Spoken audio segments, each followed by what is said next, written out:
wasallam, maka para ulama periwayat hadis pun perlu dijelaskan kesalahan mereka. Ketika seorang meriwayatkan hadis, kesalehan tidak cukup. Saksikanlah kajian Islam ilmiah di Roja TV dan Radio Roja.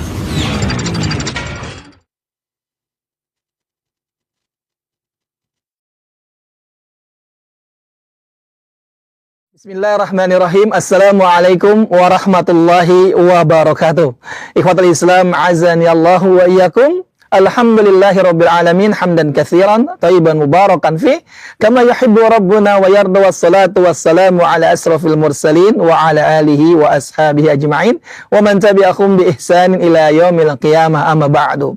Ikhwatul Islam, azani Allahu wa iyyakum, para pendengar, pemerhati Roja dan sahabat Roja semuanya, di malam hari ini, malam yang tentunya kita bersyukur kepada Allah Subhanahu wa taala atas limpahan nikmat dan karunia yang telah Allah berikan kepada kita dari pagi hingga menjelang malam hari ini, dan kita meminta kepada Allah Subhanahu wa taala semoga Allah memberikan kembali keberkahan dan karunia-Nya kepada kita semuanya hingga menjelang esok pagi, insyaallah. Ikhwatul Islam, azani Allah wa iyyakum. Selain kita bersyukur dengan karunia dan keberkahan yang Allah berikan kepada kita, kita diberikan juga kesempatan untuk bisa kembali menyimak satu kajian yang bermanfaat. Inilah satu kajian yang membahas kitab Sahih Al-Jami' Shaghir, yang insya Allah akan disampaikan kembali dan dipaparkan bersama guru kita Al-Ustadz Al-Fadil Dr. MH Hasan Ayatullah MA Hafidhullahu Ta'ala. Ikhwatul Islam, azani Allah wa iyyakum. Sebelum kita simak kajian yang akan disampaikan oleh beliau, kami informasikan kepada Anda semuanya, setelah kajian disampaikan oleh beliau, kami membuka kesempatan kepada Anda semuanya untuk bertanya, bersoal jawab tentang pertanyaan-pertanyaan yang masih mengganjal pada diri Anda semuanya, ataupun dalam rangka untuk memperdalam materi yang telah disampaikan oleh beliau. Untuk itu, ikhwatul Islam, azani Allah wa iyyakum, antum bisa tanyakan melalui line telepon di 0218236543 melalui telepon lokal, ataupun Anda dapat bertanya WhatsApp WA di 0218236543. Nah, kita akan simak bersama, dan kepada Ustadz kami persilakan, falyatafadhal mashkuran.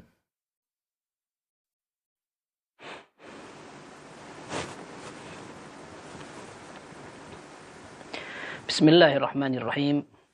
Alhamdulillahirabbil alamin. Wa bihi nasta'inu ala umurid dunya waddin, wassalatu wassalamu ala al-mab'uthi rahmatan lil alamin, nabiyyina Muhammad wa ala alihi wa sahabatihi wattabi'in wa man tabi'ahum bi ihsanin ila yaumiddin. Ya ayyuhalladzina amanu taqullaha haqqa tuqatih wa la tamutunna illa wa antum muslimun. Ya ayyuhan nasu taqu rabbakum alladzi khalaqakum min nafsin wahidah وخلق منها زوجها وبث منهما رجالا كثيرا ونساء واتقوا الله الذي تساءلون به والأرحام إن الله كان عليكم رقيبا. يا أيها الذين آمنوا اتقوا الله وقولوا قولا سديدا يصلح لكم أعمالكم ويغفر لكم ذنوبكم ومن يطع الله ورسوله فقد فاز فوزا عظيما. أما بعد, kaum muslimin dan muslimat, pemirsa Roja TV, pendengar Radio Roja, dan seluruh kaum muslimin yang mengikuti pengajian malam hari ini, semoga Allah Azza wa Jalla memberikan keberkahan pada ilmu kita, waktu, dan semua yang kita laksanakan. Dalam salah satu nasihat yang dinukil oleh Al-Khatib Al-Baghdadi dalam kitab beliau Taqyidul Ilm, beliau mengatakan, al-bukhlu bil ilmi ala ghairi ahlihi qada'un li haqqihi wa ma'rifatun li fadlihi. Sungguh sifat pelit dengan ilmu kepada orang yang tidak pantas untuk menerimanya merupakan sikap yang tepat dalam mengagungkan sebuah ilmu. Ketika ada orang yang tidak pantas menerima, dia acuh atau tidak memiliki kesiapan, baik iman, ketakwaan, atau tidak tertarik, maka ketika seorang alim bisa menjaga agar ilmu ini tidak murah, diberikan begitu saja, orang padahal tidak suka dipaksakan, maka ini merupakan bentuk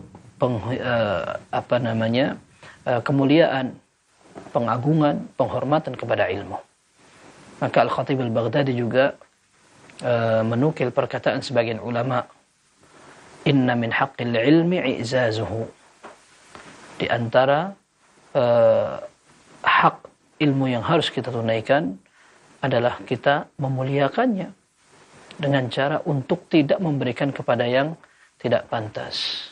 Maka para ulama ketika mereka ingin meminjamkan buku sekalipun, mereka memperhatikan siapa yang akan meminjam buku itu. Apakah dia pantas untuk dipinjami buku itu, sehingga buku yang kita pinjamkan tidak disia-siakan, tidak ditelantarkan.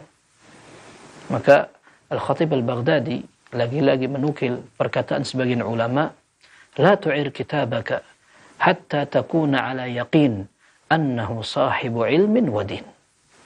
Kamu tidak perlu meminjamkan bukumu sampai kamu betul-betul yakin bahwa orang yang meminjam buku itu memiliki ilmu dan memiliki agama.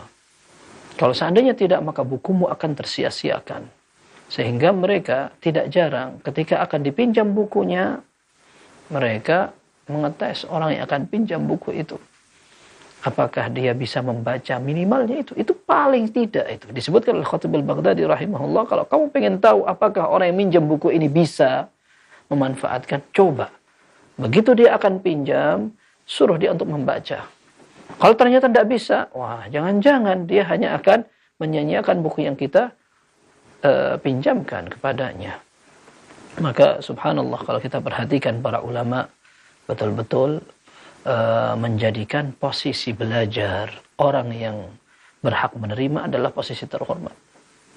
Rahimallahu Sufyan bin Uyainah, salah seorang ulama Mekah. Beliau wafat tahun 198 Hijriah. Sufyan bin Uyainah, beliau pernah mengatakan, inni la ahrimu julasai al-hadits al-gharib li mawdi'i rajulin wahidin thaqil. Aku pernah mau menyampaikan sebuah hadis yang jarang dipelajari, tapi nggak jadi. Semua tidak jadi mendengar karena ada di antara mereka satu orang yang berat dalam memahami. Aku khawatir jika aku sampaikan kepada semuanya, maka orang ini tidak paham dan sendirian dia untuk tidak memahami. Maka gara-gara ini, maka aku tidak ajarkan semuanya. Dan subhanallah, sebagian ulama mengatakan ketika orang belajar, maka penting kiranya dia memiliki kawan-kawan pilihan. Kalau seandainya kawan yang dia memiliki keterbatasan berfikir saja merugikan, hampir dipelajari ini hadis yang gharib ini, tapi rupanya nggak jadi gara-gara satu orang seperti itu. Lalu bagaimana seandainya seorang belajar, kawannya bukan hanya tidak bisa mengimbangi dia, bahkan menghalangi dia untuk mendapatkan ilmu yang bermanfaat. Ibadahnya jelek, omongan, perilakunya, kemudian memang semangat dalam belajarnya hampir tidak ada. Bahkan kalau perlu menggembosi. Maka semoga Allah Azza wa Jalla memberikan hidayahnya, bimbingannya kepada kita semua, agar kita ini dengan umur yang sudah kita lewati sekarang, kemampuan yang sangat terbatas ini, tetap bisa mendalami agama kita, dan tetap Allah Azza wa Jal mencurahkan ilmu kepada kita, dan kita masih dianggap pantas untuk memahami ilmu agama, sehingga ada pencerahan, ada hidayah, dan ada satu nikmat yang bisa kita rasakan dan kita sebarkan nanti kepada orang-orang di sekitar kita. Kaum muslimin rahimana wa rahimakumullah, kita melanjutkan pembahasan hadis Jami' Sahih Al-Jami' As-Saghir, dan kita sampai pada hadis yang ke-51, dan kita sampai pada hadis yang diriwayatkan dari beberapa sahabat. Ya, penulis menyebutkan bahwa hadis ini disebutkan tidak hanya dari jalur satu sahabat Nabi SAW, akan tetapi dari riwayat beberapa orang. Yang pertama disebutkan ini dalam Musnad Imam Ahmad, yaitu disebutkan hadis yang ke-51 ya, dari Musnad Imam Ahmad, Hamim ta Tirmidzi ha Ibnu Majah an Ali, ya, dari sahabat Ali radhiyallahu an. Kemudian ha Ibnu Majah meriwayatkan dari Abu Juhaifah. Abu Juhaifah ini sahabat Nabi SAW. Abu Juhaifah Wahab ibni Abdullah Aswa'i namanya. Kemudian ada Ain itu Abu Ya'la. Wad-Dhiya, maksudnya Ad-Dhiya Al-Maqdisi, dalam kitab Al-Mukhtarah mereka meriwayatkan dari Anas bin Malik radhiyallahu an. Kemudian Tas, ini artinya At-Tabarani dalam kitab As-Saghir, Al-Mu'jam As-Saghir, beliau meriwayatkan dari Jabir dan Abu Sa'id Al-Khudri radhiyallahu anhu. Artinya hadis ini terkenal ketika para sahabat banyak yang meriwayatkan hadis yang sahih. Nabi SAW menyatakan, Abu Bakrin wa Umar sayyida kuhuli ahlil jannah. Abu Bakar dan Umar merupakan pimpinan, pembesar, dan orang yang dijadikan tokoh kuhuli ahlil jannah. Kuhuli ahlil jannah itu artinya adalah orang-orang yang berumur. Ya, kita sebutkan di sini kuhuli ahlil jannah seringkali kahal. Itu merupakan umur yang bisa dikatakan tua. Di bawahnya seringkali yang disebutkan sebagai padanannya adalah syabab. Seperti Al-Hasan wal Husain sayyida syababi ahlil jannah. Al-Hasan dan Husain radhiyallahu anhuma merupakan pimpinan dari para anak muda di surga. Nah, sementara di sini disebutkan Abu Bakrin wa Umar sayyida kuhuli ahlil jannah. Dua orang ini, Abu Bakar dan Umar, merupakan pimpinan orang-orang yang umurnya sudah tua di surga. Minal awwalina wal akhirin. Untuk semua orang yang masuk surga, dari sejak diciptakannya manusia sampai nanti akan diciptakannya oleh Allah Azza wa Jal, kemudian mereka masuk surga, maka yang menjadi pimpinan orang-orang yang seumuran adalah Abu Bakar dan Umar. Illan nabiyyina wal mursalin, kecuali kalau dibanding dengan para nabi dan para rasul, maka Abu Bakar dan Umar bukan pimpinannya. Karena para rasul lebih tinggi dari umat biasa. Baik, hadis ini sahih dan menunjukkan tentang keistimewaan dua sahabat ini. Abu Bakar dan Umar calon penghuni surga, bahkan pimpinan calon penghuni surga. Nanti ketika masuk surga. Dan dalam beberapa riwayat disebutkan, Nabi SAW menyampaikan kepada Ali, La tukhbirhuma ya Ali. Jangan engkau beritahu mereka. Selama masih hidup, jangan engkau beritahu mereka. Al-Munawi rahimahullah dalam kitab Faidul Qadir mengatakan, artinya agar nanti aku sendiri yang memberitahukan. Ini kata Nabi SAW, aku sendiri yang memberitahukan sehingga lebih membahagiakan mereka. Ditambah lagi, pembahasan para ulama di sini adalah ketika disebutkan Abu Bakar dan Umar merupakan pimpinan orang-orang yang masuk surga, tapi umurnya sudah tua. Disebutkan kuhul, jamak kahal, tidak tua-tua banget. Kalau tua sekali namanya syuyukh. Baik. Disebutkan pula oleh Al-Qurtubi rahimahullah, maksudnya dengan dikatakan mereka berdua adalah orang-orang yang akan menjadi pemimpin orang-orang penghuni surga yang umurnya tua. Kata Al-Qurtubi rahimahullah, di surga ini tidak ada orang tua. Dalam riwayat At-Tirmidzi, dan hadis ini disahihkan oleh Syekh Albani, Nabi SAW menyatakan, Yadkhulu ahlul jannatil jannah. Nanti pada hari kiamat akan ada para penghuni surga yang masuk ke surga. Jurdan, murdan, mukahhalin. Mereka ini masuk masih muda semua. Ya, tidak ada bulu-bulu di badannya seperti orang berumur dan sudah tua, ada jenggotnya begini. Murdan ini tidak ada jenggotnya. Tidak ada jenggotnya. Mereka masuk masih muda sekali. Kemudian bahkan bulu-bulu di badan belum banyak. Mukahhalin, bahkan sampai di tempat sini ini juga tidak banyak rambutnya. Abna'a thalathin atau thalathin wa thalathin. Bahkan umur mereka kisaran 30 sampai 33. Artinya masih muda sekali. Kira-kira umur kita sekarang lebih tua. Ya. Baik. Abu Bakar dan Umar ketika wafat, usia mereka 63 tahun. Ketika Abu Bakar radhiyallahu anhu lebih muda dari Nabi SAW. Nabi SAW meninggal ketika usia 63 tahun. Abu Bakar wafat 2 tahun berikutnya, 63 tahun pula. Bahkan ada yang mengatakan bahwa Umar radhiyallahu anhu ketika wafat pun usianya segitu. Padahal 10 tahun setelah Abu Bakar radhiyallahu anhu menunjukkan mereka akan menjadi orang-orang yang masuk surga dan pimpinannya, dan dihitung kalau mereka sudah wafat pada saat umur mereka memang sudah tua di dunia. Kalau di surga mereka akan menjadi muda. Semua penduduk surga akan menjadi muda. Ya, tadi kita sebutkan abna ats-tsalatsin atau tsalatsin wa tsalatsin. Orang yang masuk surga umurnya muda semua. Dan nanti disebutkan dalam beberapa riwayat, penghuni surga itu akan memiliki fisik yang sama. Tuluhu sittuna dzira'an, seperti Adam ketika diciptakan 60 hasta. Nah, sehingga yang dimaksudkan di sini bahwa Abu Bakar dan Umar adalah pimpinan dari orang-orang tua di surga, ini maksudnya ketika wafat. Ini disebutkan oleh Al-Qurtubi rahimahullah. Tetapi sebagian ulama mengatakan, oh ini kayaknya maknanya kurang pas. Kenapa demikian? Karena 63 tahun itu sudah bukan merupakan kahal lagi.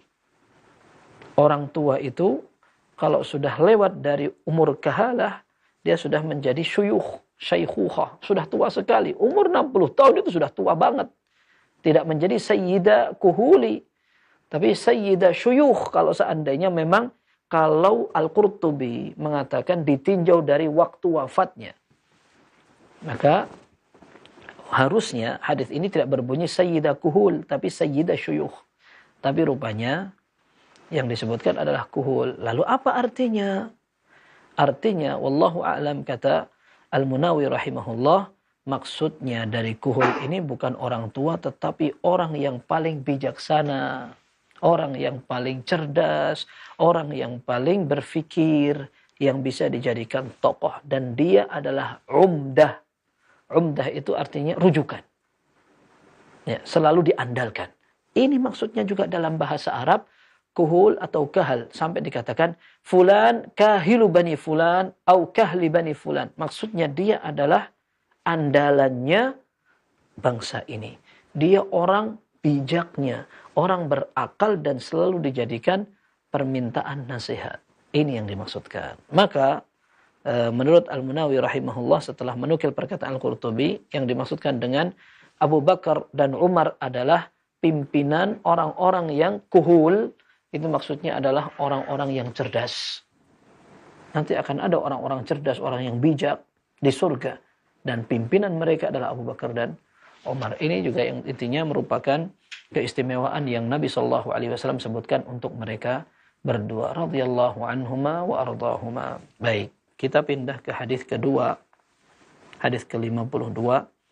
Nabi SAW bersabda, dan ini disebutkan dalam riwayat At-Tabarani dalam Mu'jam Al-Kabir dan juga Al-Hakim dalam kitab Al-Mustadrak dari sahabat Abu Habbah Al-Badri radhiyallahu anhu. Rasulullah sallallahu alaihi wasallam bersabda, Abu Sufyan ibn al-Harith khairu ahli. Abu Sufyan ibn al-Harith khairu ahli. Kalau artinya yang ada di sini, Abu Sufyan ibn al-Harith ini adalah sebaik-baik keluargaku. Wallahu a'lam, ana belum sempat melihat di cetakan At-Tabarani atau Al-Mu'jam Al-Kabir seperti yang disebutkan di sini maupun dalam kitab Al-Mustadrak, akan tetapi Al-Munawi dalam Faidul Qadir, beliau ketika mensyarah hadis ini beliau tidak sebutkan khairu ahli. Beliau sebutkan lafaz berbeda yang mengatakan Abu Sufyan ibn al-Harith khairu ahlil jannah. Jadi bukan khairu ahli tetapi khairu ahlil jannah. Abu Sufyan ibn al-Harith adalah orang yang terbaik menjadi penduduk surga. Ya, bahkan dalam beberapa riwayat disebutkan bahwa Abu Sufyan ibn al-Harith adalah sayyidu fityani ahlil jannah. Beliau adalah pimpinan para pemuda di surga. Ya, lalu yang benar yang mana? Ini beliau atau Hasan dan Husain, sayyidah syababi ahlil jannah. Beliau Al-Hasan Al-Husain adalah pimpinan dari anak-anak mudanya penduduk surga. Nah, Abu Sufyan bin Al-Harith kalau disebutkan dalam riwayat yang tadi dikatakan khairu fityani ahlil jannah, orang terbaik dalam penduduk surga yang umurnya masih pada muda gitu. Wallahu alam, tidak ada kontradiksi di sini karena di sini adalah penyebutan fadilah atau keistimewaan dari sahabat Abu Sufyan ibn Al-Harith bahwa dia akan menjadi orang terbaik di antara sekian orang baik-baik dan terbaik juga gitu. Sedangkan yang paling baik adalah Al-Hasan dan Husain. Ditambah pula bahwa riwayat ini menunjukkan tentang sosok orang yang oleh Nabi Shallallahu Alaihi Wasallam dipuji setelah tadinya menjadi orang yang paling bermasalah. Jadi Abu Sufyan bin Harith ini sepupu Nabi SAW. Ayah beliau adalah anaknya kakek Rasul SAW, yaitu Abdul Muttalib. Al-Harith wallahu alam ini adalah paman tertua Al-Harith. Lalu sempat menjadi saudara sepersusuan Nabi Shallallahu Alaihi Wasallam juga. Karena menyusui Al-Harith juga menyusui Nabi Shallallahu Alaihi Wasallam. Sebelum Rasulullah SAW diutus, orang ini betul-betul hormat, perhatian dengan Nabi SAW, banyak membantu dan seterusnya. Saudara, keponakan dan ya istilahnya saudara sepersusuan dan juga saudara sepersepupu. Ya. Setelah Nabi Shallallahu Alaihi Wasallam diutus menjadi seorang Rasul, ternyata Abu Sufyan bin Harith menjadi musuh yang keras permusuhannya. Nah, setelah Fathu Makkah atau penaklukan kota Makkah, beliau termasuk orang yang masuk Islam dan Islamnya baik. Nah, sehingga Nabi Shallallahu Alaihi Wasallam menyebutkan beliau sebagai orang yang mulia karena Islamnya baik sekali. Yang dikatakan Abu Sufyan bin Harith radhiyallahu anhu khairu ahlil jannah. Beliau adalah sebaik-baik penghuni surga. Abu Sufyan namanya Al-Mughirah ibnu Al-Harith seperti yang tidak disebutkan oleh Al-Munawi rahimahullah dalam biografi beliau. Baik. Kemudian hadis berikutnya, hadis yang ke-53 dan ke-54 menyebutkan tentang keistimewaan penduduk Yaman. Baik. Disebutkan dalam hadis yang atas, ya, disebutkan dari hadis Abu Hurairah radhiyallahu anhu, Nabi sallallahu alaihi wasallam bersabda, "Atakum ahlul Yaman." Lihat, ahlul Yaman atau penduduk Yaman datang kepada kalian. Hum araqqu afidah. Mereka adalah orang yang hatinya lembut, jiwa mereka lembut. Wa alyanu quluba, hati mereka juga lemah lembut, sama. Ini menguatkan.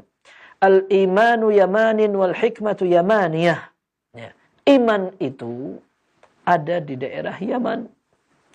Dan hikmah atau ilmu atau semua akhlak dan perangai baik terletak juga pada Yaman, di daerah Yaman. Wal fakhru wal khuyala'u fi ashabil ibil. Sementara sifat sombong ini seringkali dimiliki oleh orang-orang yang mengembala unta. Was-sakinatu wal waqaru fi ahlil ghanam. Sementara sifat tenang, wibawa, tidak tergesa-gesa, ini menjadi ciri khas orang yang menggembalakan kambing. Banyak yang mengatakan bahwa masing-masing hewan itu memberikan watak dan penularan kepada penggembalanya.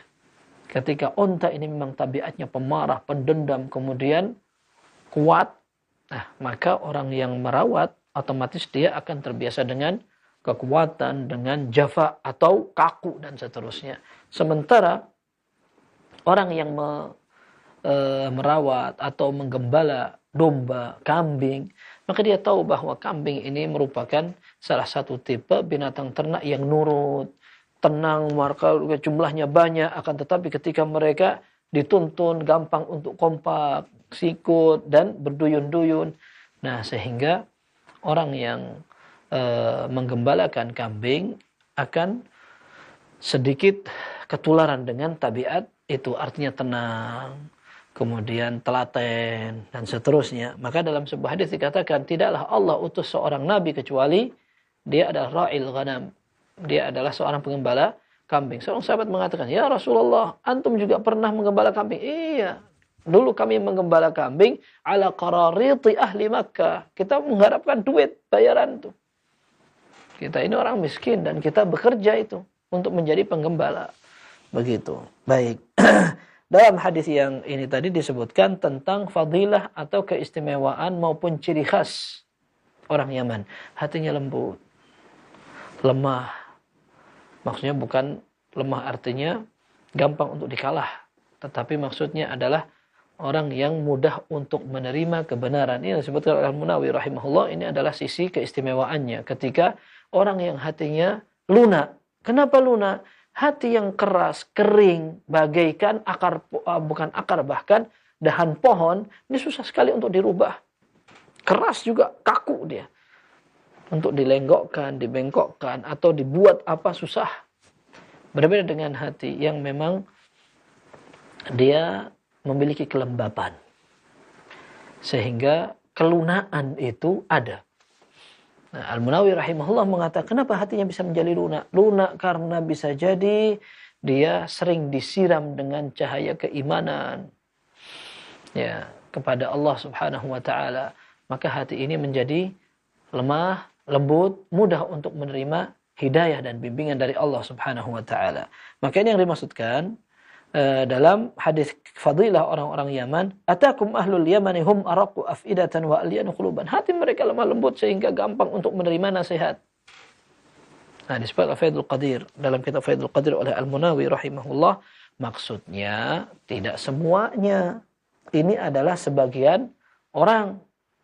Ini adalah sebagian besar, meskipun yang akhirnya Allah mudahkan mereka untuk menerima hidayah, masuk Islam, dan baik Islamnya, bisa berdakwah juga. Dicontohkan orang-orang Yaman seperti Al-Asy'ariyin. Al-Asy'ariyin, orang-orang dari kabilah Al-Asy'ari. Seperti Abu Musa dan lainnya. Kemudian seperti Himyar. Himyar ini juga sama dari daerah Yaman. Dikatakan daerah Yaman karena dia letaknya di yamin al-qiblah. Dia letaknya di arah kanannya kiblat. Wallahu alam, ini maksudnya adalah untuk orang yang menghadap kemana. Akan tetapi yang jelas Al-Munawi rahimahullah menyebutkan kenapa dikatakan Yaman, karena dia letaknya di arah kanannya Ka'bah. Kemudian disebutkan pula bahwa mereka ini merupakan lambang keimanan. Al-iman yamanin, wal hikmah yamaniyah. Kalau antum pengen tahu bagaimana iman, lihat tuh orang Yaman. Bagaimana hikmah, maka inilah yang ada tadi, perangai, watak, karakter, dan kebiasaan mereka. Tadi kita sebutkan bahwa ini adalah salah satu sifat yang sifatnya mayoritas. Sifat untuk mayoritas penduduk Yaman itu seperti itu. Tetapi ada pula orang Yaman yang tidak mendapatkan hidayah dari Allah Subhanahu wa taala, sehingga kebabrokan maupun kekerasannya masih ada. Di antaranya orang yang masuk menjadi pengikut Al-Aswad Al-Ansi, orang yang ngaku nabi. Dia mengaku menjadi nabi, kemudian diikuti oleh orang-orang Yaman. Bahkan sebagian orang Yaman ketika mereka mengetahui ini adalah sebuah kesalahan dan kesesatan, tetapi karena dia memiliki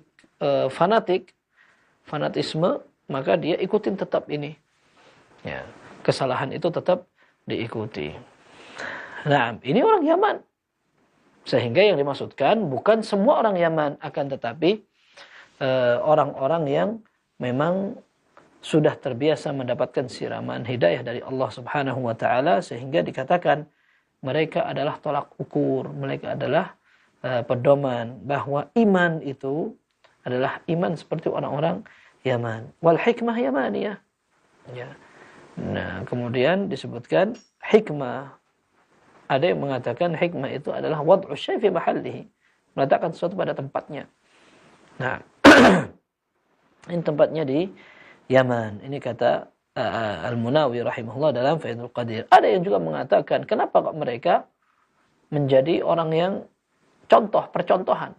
Orang Yaman adalah tempatnya keimanan. Kenapa dijadikan percontohan? Disebutkan karena kebanyakan mereka orang Ansar. Ada yang mengatakan demikian. Tapi tidak mesti seperti itu, karena yang sekarang diajak ngobrol oleh Nabi Shallallahu Alaihi Wasallam adalah orang Ansar sebagian mereka. Nih, lihat nih. Orang Yaman mau datang kepada kalian. Mereka adalah orang-orang yang hatinya lemah. Gitu. Apakah Nabi Shallallahu Alaihi Wasallam mengajak ngobrol orang-orang Madinah, sementara yang dipuji adalah orang-orang Madinah juga? Nah, ini sepertinya tidak nyambung. Nah, sehingga maksudnya di sini orang-orang Yaman ini bukan orang-orang Madinah, kemudian disebut oleh Nabi Shallallahu Alaihi Wasallam al-iman yamanin. Jadi iman itu seperti orang-orang Yaman, begitu. Nah, dikatakan bahwa mereka nanti akan menjadi orang terakhir yang beriman sebelum akhirnya pada hari kiamat Allah Subhanahu wa taala akan utus angin yang akan mewafatkan orang yang memiliki kebaikan sekecil apapun dan keimanan sekecil apapun. Sisanya adalah orang-orang yang kufur, kotor, pendosa, lalu mereka lah yang akan menyaksikan hari kiamat betul-betul terjadi. Kata Nabi SAW, la taqumus sa'atu illa ala syiraril khalq. Kiamat ini tidak akan terjadi kecuali akan dilihat oleh orang-orang yang paling jelek, makhluk yang paling kotor dan berdosa. Baik. Na'udzubillah. Semoga Allah Azza wa Jalla memberikan kepada kita semuanya husnul khatimah. Baik. Kemudian di hadis berikutnya sama. Dalam hadis yang ke-54, Nabi SAW menyatakan, Atakum ahlul Yaman hum ad'afu quluba. Penduduk Yaman datang nih kepada kalian nih. Gitu. Mereka adalah orang-orang yang hatinya lemah, maksudnya lembut. Maksudnya memiliki sifat penyayang, perhatian, dan seterusnya. Dan mudah untuk menerima kebenaran seperti yang disebutkan tadi. Nah, itu paling penting. Ketika mereka, orang-orang Yaman memiliki kelebihan ini, maka maksudnya adalah mereka mudah untuk menerima kebenaran. Wa araqqu af'idatan, hati mereka juga lembut. Tadi kita sebutkan itu. Af'idah jamaknya fuad. Al-Munawi rahimahullah mengatakan bahwa ini adalah tempat yang paling dalam di dalam hati. Sehingga ini merupakan keistimewaan ketika hati yang paling inti itu saja lembut, mudah untuk menerima kebenaran. Wal fiqhu yamanin. Al-fiqhu yamanin itu artinya pelajaran agama ini juga bisa dilihat di sana, begitu. Wal hikmatu yamaniyah. Tadi ini yang seperti yang kita sebutkan. Baik, pindah ke hadis yang ke-55. Dan hadis ini berkaitan dengan bulan Ramadan. Sering kita bahas dan kita dengar tentang kabar gembira yang disampaikan Nabi sallallahu alaihi wasallam tentang bulan Ramadan. Beliau mengatakan, Atakum syahru Ramadan, syahrun mubarak, faradallahu alaikum siyamah. Telah datang kepada kalian bulan Ramadan. Bulan yang mengandung keberkahan, dan Allah Azza wa Jalla jadikan puasanya menjadi wajib dan fardu. Tuftahu fihi abwabul jannati wa tughlaqu fihi abwabul jahim. Pintu surga dibuka semua, pintu neraka ditutup semua. Dan disebutkan oleh para ulama, maksudnya adalah karena banyaknya kesempatan untuk masuk ke dalam surga. Sehingga seolah-olah pintu surga dibuka, orang gampang untuk beramal yang bisa memasukkan ke dalam surga. Ini di bulan Ramadan. Seperti itu. Kemudian disebutkan pula bahwa pintu neraka ditutup. Pintu neraka ditutup maksudnya karena peluang untuk bermaksiat di bulan Ramadan mengecil. Di samping dia berpuasa sehingga lemah, lunglai badannya, tidak sempat untuk berpikir maksiat. Maka seperti ini sebagai salah satu makna kenapa pintu surga dibuka, pintu neraka dibuka. Sekalipun ada juga yang memahami apa adanya bahwa pintu surga betul-betul dibuka, pintu neraka ditutup. Kemudian disebutkan di sini, wa tughallu fihi maradatus syayatin. Setan-setan yang biasa menggoda dibelenggu. Maradatus syayatin artinya pimpinannya. Nah, dibelenggu. Nah, para ulama mengatakan, apakah berarti ketika setan dibelenggu? Bukan berarti tidak ada lagi maksiat sama sekali. Tidak ada dosa sama sekali. Jawabannya tidak. Tetap dosa ada karena tidak semua dosa itu melalui hasutan setan. Akan tetapi ketika orang sudah terbiasa pula dengan perbuatan dosa, tidak perlu digoda setan, dia sudah memiliki an-nafs al-ammarah bis-su'. Al-ammarah bis-su'. Jadi jiwa dia kotor, nyuruh untuk melakukan kejelekan. Seperti itu. Nah, ini tidak ada setan pun dia tetap jalan di bulan Ramadan. Wal'iyadzubillah. Nah. Kemudian disebutkan tughlaqu fihi abwabul jahim wa tughallu fihi maradatus syayatin, pimpinan setan di belenggu. Wa fihi lailatun hiya khairun min alfi syahr. Di dalam bulan itu ada satu malam yang lebih baik dari 1000 bulan. Man hurima khairaha faqad hurim. Orang yang tidak dapat kebaikan dari bulan itu atau Lailatul Qadar, maka dia telah mendapatkan kejelekan yang banyak. Dia tidak dapat kebaikan yang banyak, begitu. Baik, ini merupakan keistimewaan bulan Ramadan. Allah Azza wa Jalla Maha Pengampun, dan ketika di bulan ini model-model ampunan dibuka peluangnya.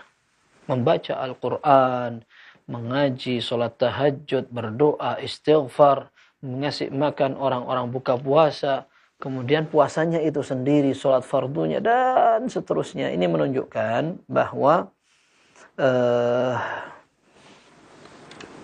pada bulan Ramadan ibadah itu terkondisi. Ya. Ibadah itu agak lebih mudah karena kawan-kawan banyak. Kemudian memang Allah Azza wa Jalla seolah sudah menyiapkan Ramadan ini merupakan momen sakral untuk lebih dekat kepada Allah Subhanahu wa taala. Baik. Ini disebutkan bahwa pada bulan suci Ramadan akan dibuka pintu-pintu kebaikan dan keburukan. Dalam hadis lain disebutkan tambahannya, wa yunadi munadin ya baghiyal khairi aqbil wa ya baghiyasy syarri aqsir walillahi utaqa'u minan nar wa dzalika kulla lailah. Malaikat ada yang ditulis untuk menyeru. Ya. Lalu mengatakan kepada orang-orang yang ingin melakukan kebaikan pada bulan Ramadan, dikatakan, aqbil, ayo cepat lakukan. Ini sambut sekarang, ada kesempatan, jangan disia-siakan. Ini adalah seruan malaikat yang ada di hati kaum beriman yang menghendaki kebaikan. Wa ya baghiyasy syarri aqsir, orang-orang yang ingin melakukan maksiat. Sekarang tahan dulu nih. Ini bukan waktunya. Ini adalah bulan suci Ramadan. Nah.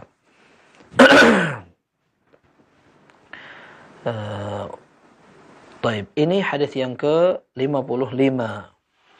Kemudian hadis yang ke-56, Nabi sallallahu alaihi wasallam ingin memberitahukan tentang masalah penting, yaitu masalah syafaat. Nabi sallallahu alaihi wasallam menyatakan dalam Musnad Imam Ahmad dari Abu Musa. Ya, ini dalam hadis Musnad Imam Ahmad dari Abu Musa. Kemudian riwayat At-Tirmidzi dan Ibnu Hibban dari sahabat Auf ibn Malik al-Asy'ari radhiyallahu anhu. Naam. Disebutkan Nabi sallallahu alaihi wasallam bersabda, "Atani atin min 'indi Rabbi." Ada orang yang datang sebagai utusan dari Allah Subhanahu wa taala, dia datang untuk menemui aku, kata Nabi sallallahu alaihi wasallam. Fa khayyarani baina an yudkhila nisfa ummatil jannah wa baina asy-syafa'ah. Nah, malaikat tadi yang diutus Allah Subhanahu wa taala untuk menghadap Nabi sallallahu alaihi wasallam, dia memberitahu aku dengan dua pilihan. Silahkan dipilih. Mau Allah masukkan umatmu ke dalam surga setengah dari umatmu, ya. Setengah dari umatmu akan dimasukkan semuanya ke dalam surga. Nah, dan ini disebutkan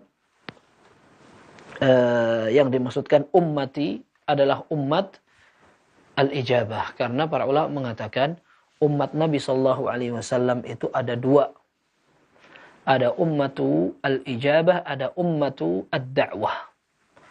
Umat yang didakwahi oleh Nabi sallallahu alaihi wasallam. Ini mencakup semua orang. Ada orang Yahudinya, ada orang Nasraninya, ada orang-orang yang tidak beriman, dan ada orang beriman. Ini semua namanya ummatu ad-da'wah. Umat yang didakwahi oleh Nabi SAW. Yang lebih mengerucut dari mereka adalah ummatul ijabah. Umat yang memenuhi ajaran Nabi Sallallahu Alaihi Wasallam. Nah, inilah yang dijanjikan bahwa mereka akan dijadikan sebagai setengah dari penduduk surga. Nabi Sallallahu Alaihi Wasallam mendengar tawaran itu. Disuruh milih antara Allah Subhanahu Wa Taala memasukkan setengah dari umat Rasul Sallallahu Alaihi Wasallam ke dalam surga, atau beliau lebih memilih untuk diberi kesempatan memberikan syafaat. Maka disebutkan fakhtartus syafa'ah, aku pun lebih memilih untuk diberikan syafaat oleh Allah. Kenapa kok memilih syafaat daripada beliau memilih setengah umatnya akan masuk surga? Beliau memikirkan bahwa jika seandainya beliau memilih setengah umatnya yang masuk surga, maka setengah sisanya akan masuk neraka. Maka beliau lebih memilih syafaat agar kemampuan yang Allah berikan itu lebih maksimal untuk menolong umat-umatnya. Nah, ini merupakan pembahasan orang yang akan mendapatkan syafaat. Syafaat itu juga artinya adalah genap. Kalau dalam bahasa Arab, syafa' itu artinya diddul witir. Dia bukan jumlah bilangan ganjil, akan tetapi jumlah bilangan yang genap. Artinya ketika seseorang tidak mampu untuk menghadapi perhitungan Allah Subhanahu wa taala, maka dibantu oleh orang lain. Ya, dibantu dengan syafaat. Ini namanya kata-kata syafaat. Ya, jadi syafaat itu artinya seorang memberikan penguatan kepada orang yang dibantu. Ini namanya syafaat. Baik. Di dunia, apakah ada namanya syafaat? Ada. Justru sampai sekarang pun, kata-kata syafaat ini merupakan istilah yang sering digunakan untuk rekomendasi. Rekom nggak nih, rekom? Iya, benar. Nah, ini akhirnya menggunakan kata-kata syafaat. Orang ini direkomendasikan oleh fulan. Nah, yang merekomendasikan itu seolah-olah memberikan syafaat, memberikan bantuan, memberikan pengertian, sosialisasi tentang orang itu. Siapa yang melakukan? Orang lain. Agar orang lain lebih tertarik kepada orang tadi. Seperti itu. Ini namanya syafaat. Para ulama mengatakan, boleh seorang makhluk minta agar dibantu oleh makhluk juga. Dikasih syafaat. Dikasih syafaat, tapi mintanya ke makhluk juga. Para ulama mengatakan, boleh. Kalau hanya sekedar minta didoakan. Ya, jadi orang yang akan memberikan syafaat dalam urusan dunia, pertama dia harus hidup, yang kedua dia harus hadir. Hadir itu artinya ada orangnya di sekitar kita, bukan jauh, tempat yang jauh. Ya Allah, dia berdoa, saya ingin agar anak saya lulus. Lalu dia berdoa kepada orang agar orang itu bisa memberikan syafaat. Orangnya di mana? Tidak di kampung itu, di tempat yang jauh. Lalu dia bagaimana menghubungi orang yang jauh itu? Bagaimana dia akan bisa memberikan syafaat atau pertolongan kepada orang ini sementara dia sendiri jauh gitu. Nah, sehingga disebutkan oleh para ulama, syafaat itu boleh dilakukan dari seorang hamba kepada hamba lainnya, makhluk ke makhluk lainnya. Ya, boleh, akan tetapi syaratnya, ketentuannya adalah orang yang dimintai itu mampu. Kemudian yang kedua, orang itu tidak jauh-jauh banget. Mau dimintai rekomendasi kok malah dianya di tempat yang jauh, di kota yang jauh gitu. Kemudian dia mampu itu. Mampu untuk memberikan rekomendasi karena dia dikenal. Dan karena dia punya posisi. Nah, seperti itu dia mampu. Nah, kemudian yang keempat adalah orang yang minta pertolongan dan syafaat dalam masalah dunia. Dia meyakini bahwa urusan ini adalah urusan yang bisa selesai dengan izin Allah. Sementara orang ini hanya menjadi perantara. Nah, ini namanya syafaat, masalah urusan keduniaan yang diminta kepada selain Allah dan dibolehkan. Boleh kita minta syafaat atau minta pertolongan agar diarahkan, dibantu untuk ketemu siapa gitu. Nah, itu tapi catatannya yang tadi itu. Yang pertama, orangnya tadi masih hidup, yang kita minta tolong untuk menyampaikan itu. Yang kedua, orang tadi hadir, bukan jauh. Yang ketiga, dia mampu untuk memberikan pertolongan. Yang keempat, dia yakini bahwa minta syafaat yang seperti ini hanya sebagai wasilah dan perantara. Sementara yang memberikan hasil akhir adalah Allah Subhanahu wa ta'ala. Baik, Syafa'ah ada macam-macam yang para ulama sebutkan. Di antaranya ada syafaat yang khusus Nabi sallallahu alaihi wasallam. Seperti memberikan bantuan kepada Abu Talib, pamannya. Dulu yang membela, mendukung, bahkan menghalang-halangi orang kafir Quraisy untuk mencelakakan Rasul sallallahu alaihi wasallam. Nah, ini Abu Talib. Pamannya. Sayangnya beliau tidak beriman. Beliau tidak beriman. Lalu para sahabat bertanya, "Inna Aba Talibin kana yunafihuk." Pamanmu ini dulu membantumu banyak. Fahal tanfa'uhu syai'an? Apakah kamu bisa memberikan manfaat untuk pamanmu? Qala na'am, la'allahu yukhaffafu anhu. La'allahu yukhaffafu anhu fayuj'alu fi dahdahin min nar yaghli minhuma dimauhu. Kama qala sallallahu. Iya. Aku bantu sehingga dia hanya diletakkan di tempat paling dangkalnya neraka. Yablughu ka'baihi yaghli minhuma dimauhu. Jadi hukuman yang diberikan kepada Abu Talib di neraka adalah dia diberikan alas kaki dari neraka, tempat yang paling dangkal di neraka. Tapi meskipun tempat di neraka itu paling dangkal dan yang dibakar adalah telapak kakinya, tapi sampai ubun-ubun pun dia terbakar. Na'udzubillah. Kata Nabi SAW, "Laula ana lakana fid darkil asfali minan nar." Kalau bukan karena bantuanku dengan izin Allah, maka dia sudah masuk neraka dalam kerak yang paling bawah. Ini kata Nabi SAW tentang pamannya Abu Talib. Nah, maka Nabi Shallallahu Alaihi Wasallam memberikan syafaat kepada Abu Talib, tetapi syafaat itu hanya untuk meringankan hukuman, bukan untuk masukkan ke dalam surga, karena tidak diizinkan. Nah, kemudian ada juga syafaat yang khusus dimiliki oleh Nabi Shallallahu Alaihi Wasallam, yaitu namanya asy-syafa'atul uzma. Asy-syafa'atul uzma adalah syafaat yang hanya dimiliki oleh Nabi Shallallahu Alaihi Wasallam ketika para umat ini kebingungan. Mau minta syafaat ke siapa? Ke Nabi Adam. Adam gak mau karena dulu Allah pernah murka kepada anak. Kemudian datang ke Nabi Ibrahim. Kemudian datang ke Nabi Musa. Kemudian datang ke Nabi Isa. Semuanya menolak untuk memberikan syafaat, termasuk Nabi Nuh.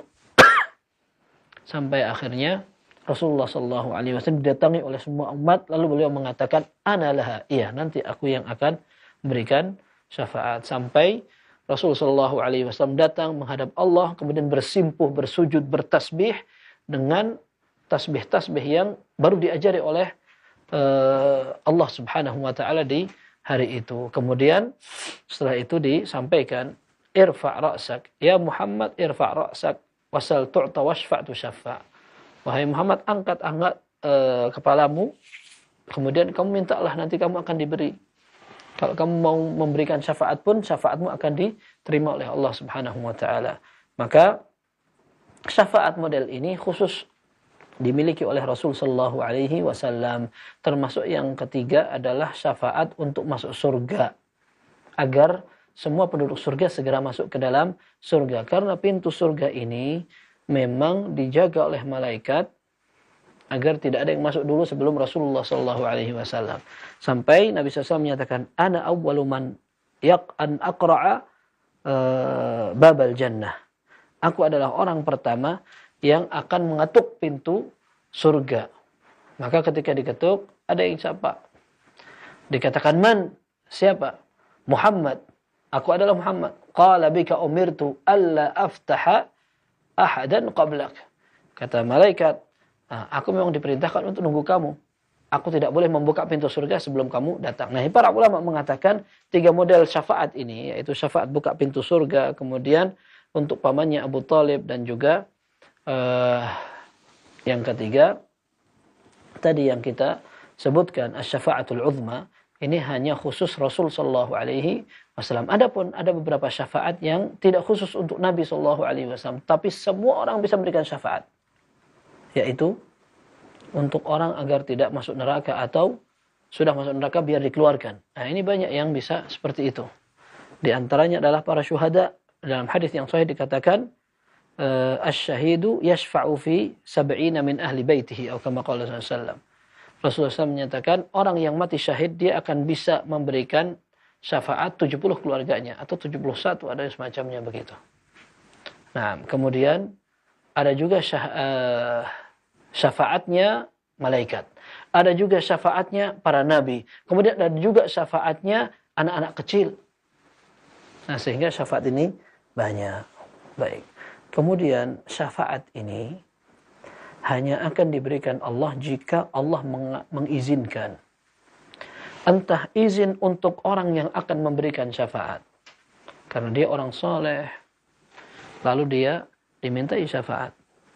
Maka yang perlu diperhatikan adalah orang ini sudah mendapatkan izin dari Allah untuk memberikan syafaat. Yang kedua, apakah calon penerima syafaat ini pantas untuk disyafaati atau tidak? Kalau seandainya tidak pantas disyafaati karena dia melakukan tindakan pelanggaran syariat yang berat, misalkan, maka meskipun yang akan memberikan syafaat itu adalah orang soleh, tetapi orang yang calon penerima syafaatnya tidak soleh, tidak pantas, maka tidak bakal dia mendapatkan syafaat itu. Allah menyatakan, "Man dzalladzi yashfa'u 'indahu illa bi'idznih." Siapa yang akan memberikan syafaat di sisi Allah? Kecuali orang memang diberi izin oleh Allah Subhanahu wa taala. Allah juga mengatakan, "Wa kam min malakin fis samawat la tughni syafa'atuhum syai'an illa min ba'di an ya'dzana Allahu liman yasha' wa yarda." Berapa banyak malaikat di langit tidak bisa memberikan syafaat kecuali sampai Allah memberikan izin atau ridha. Jadi kalau ada orang yang mau disyafaati tapi dia ternyata tidak beriman, susah dia. Tidak bisa. Seperti itu. Baik. Bagaimana cara mendapat dan meraih syafaat? Ini ada beberapa cara yang ada dalam hadis. Mudah-mudahan Allah Azza wa Jalla memberikan kita kesempatan untuk mendapatkan syafaat Rasulullah sallallahu alaihi wasallam. Yang pertama adalah berupaya untuk menjawab panggilan azan. Ya, Nabi sallallahu alaihi wasallam menyatakan, "Man sami'a an-nida thumma qala ثم قال اللهم رب هذه الدعوة التامة والصلاة القائمة آت محمدا الوسيلة والفضيلة وابعث مقاما محمودا الذي وعدته." Barang siapa yang membaca doa ini, Allahumma rabb hadhihi ad-da'wati at-tammah, sampai rampung setelah dia mendengarkan azan, maka kata Nabi SAW dalam Sahih Bukhari, halat lahu syafa'ati yaumal qiyamah, dia akan mendapatkan syafaatku pada hari kiamat. Baik. Yang kedua, orang yang akan mendapat syafaat adalah orang yang bertauhid, tidak menyekutukan Allah, tidak syirik. Di antara dalilnya adalah dalam Sahih Bukhari, Abu Hurairah radhiyallahu anhu bertanya, "Ya Rasulullah, man as'adun nasi bi syafa'atika yaumal qiyamah?" Siapa orang yang paling berbahagia dengan syafaatmu pada hari kiamat? Maka Nabi sallallahu alaihi wasallam menyatakan, "Laqad dhanantu ya Abu Hurairah alla yas'alani an hadzal hadits ahadun qablak." Ya Abu Hurairah, aku ini pengen memang khusus pertanyaan ini tidak ada yang bertanya kepadaku sebelum kamu. Lima ra'aitu min hirsika 'alal hadis, karena aku sering melihat kamu semangat banget untuk mempelajari hadis. Nah, lalu Nabi SAW kasih jawaban, "As'adun nasi bi syafa'ati yaumal qiyamati man qala la ilaha illallah khalisan min qalbihi." Orang yang paling berbahagia dengan syafaatku adalah orang yang mengucapkan la ilaha illallah khalisan min qalbihi. Artinya dia mengucapkan la ilaha illallah dan tahu konsekuensinya, tahu agama, dan dia bertauhid kepada Allah Subhanahu wa taala, maka ini yang akan menjadi orang yang paling berbahagia mendapatkan syafaat Rasulullah sallallahu alaihi wasallam. Berikutnya ada amal yang boleh juga bisa dijadikan sarana mendapatkan atau mencari syafaat. Di antaranya baca Quran. Nabi sallallahu alaihi wasallam menyatakan, "Iqra'ul Qur'ana fa innahu ya'ti yaumal qiyamati syafi'an li ashabihi." Baca Al-Qur'an karena nanti Al-Qur'an akan menjadi syafaat untuk orang yang membacanya. Kemudian berikutnya puasa. Dalam hadis yang sering kita dengar di bulan Ramadan, Al-Qur'an was-siyamu yashfa'ani yaumal qiyamah. Puasa dan baca Al-Qur'an akan berikan syafaat pada hari kiamat. Yaqulul Qur'an ay rabbi mana'tuhu minan naumi bil lail. Al-Qur'an mengatakan ya Allah, aku telah menghalangi dia untuk tidur malam. Fasyafi'ni fihi, maka izinkan aku untuk memberikan syafaat kepada orang ini. Kemudian yang satu juga sama, Al-Quran. Dia juga mengatakan ay rabbi mana'tuhu, puasa, afwan, yang dimaksud adalah puasa dan membaca Al-Quran. Kata Nabi sallallahu alaihi wasallam, yaqulus siyam ay rabbi mana'tuhu mina al-akli wasyurbi fin nahar fasyaffi'ni fihi. Ya Allah, aku menghalangi orang ini untuk makan dan minum pada siang hari, maka izinkan aku untuk memberikan syafaat kepada dia. Maka diizinkan Allah Subhanahu wa taala untuk memberikan syafaat kepada orang itu. Berarti ada salat, ada baca Quran, kemudian ada puasa, kemudian ada tauhid, kemudian ada membaca doa setelah azan. Ini semua merupakan cara-cara agar seorang dimudahkan untuk mendapatkan syafaat dari Rasul sallallahu alaihi wasallam. Semoga Allah azza wajalla memberikan kita kemudahan untuk mengikuti agama ini, mengikuti sunnah ini, tetap istiqamah sampai cita-cita kita sukses akhirat, betul-betul Allah azza wajalla berikan kemudahan. Ini yang dapat kita pelajari, mudah-mudahan bermanfaat. Wassallallahu wasallam wa baraka ala abdihi wa rasulih Muhammad wa alihi wa sahbihi ajma'in walhamdulillahirabbil alamin.